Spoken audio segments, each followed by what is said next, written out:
Hey, this is a video for 9.7, Ocean Acidification.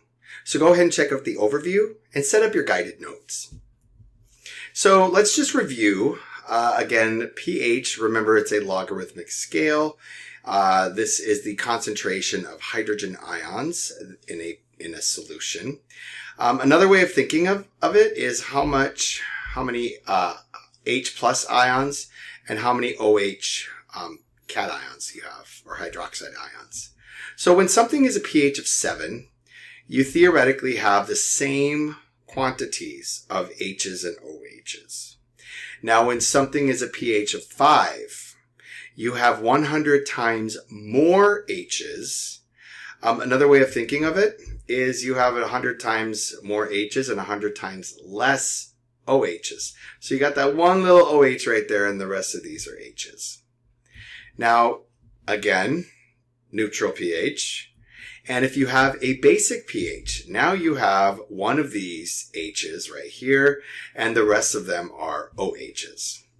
Now, this is going to be a display of what happens in the ocean. Now, with carbon dioxide in the atmosphere, that is weakly soluble in water. Remember, all gases are just slightly soluble in water, and cooler water holds more gases than warmer water. But when you get carbon dioxide in water, you're getting carbonic acid. And this is a relatively weaker acid, and it easily dissociates into H plus and this HCO3 minus. Now this HCO3 minus can further dissociate into carbonate ions and another H plus. Now this carbonate is really beneficial because when it mixes with calcium, or when it reacts with calcium ions that are present in the ocean water, it will form calcium carbonate, and that is what is done with organisms that have calcium carbonate skeletons, like snails, different types of arthropods. You're going to have coral has calcium carbonate skeletons as well.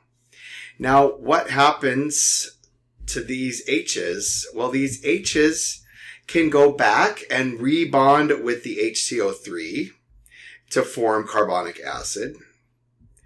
It can also, if there's two of these H's, it can bond with the carbonate ion and then again form carbonic acid.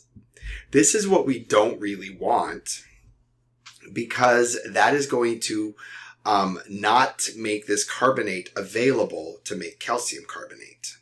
So when you add more carbon dioxide, that is thereby increasing the amount of hydrogen ions in the ocean, which is going to really reduce this pathway to make the carbonate. So basically it's going to, all these extra H's are going to tie up this carbonate ion, and it's going to form carbonic acid as a result, which means that the shells of these ocean creatures will not be able to be formed, which is a major threat to biodiversity, especially biodiversity in the ocean. Now, here is a GIF that I made. You got your carbon dioxide coming into the water, forming your carbonic acid. Once it gives off the carbon, or it gives off the H's, and it binds, this is a hydrogen or a calcium right here.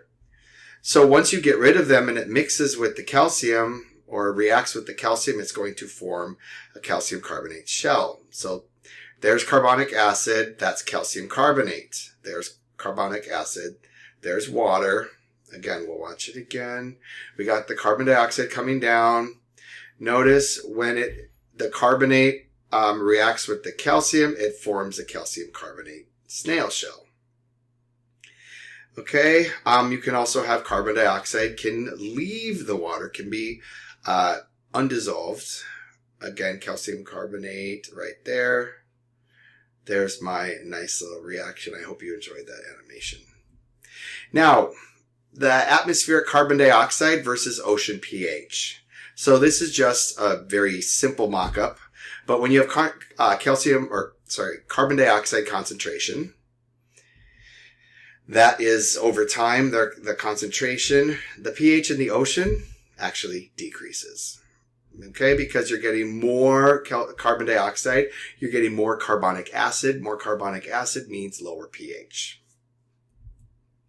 What I would like you to do is respond to this check for understanding. And for FRQ practice, I want you to explain how ocean acidification impacts marine invertebrates. I hope that this video was informative. I thank you for your attention, and I will see you soon.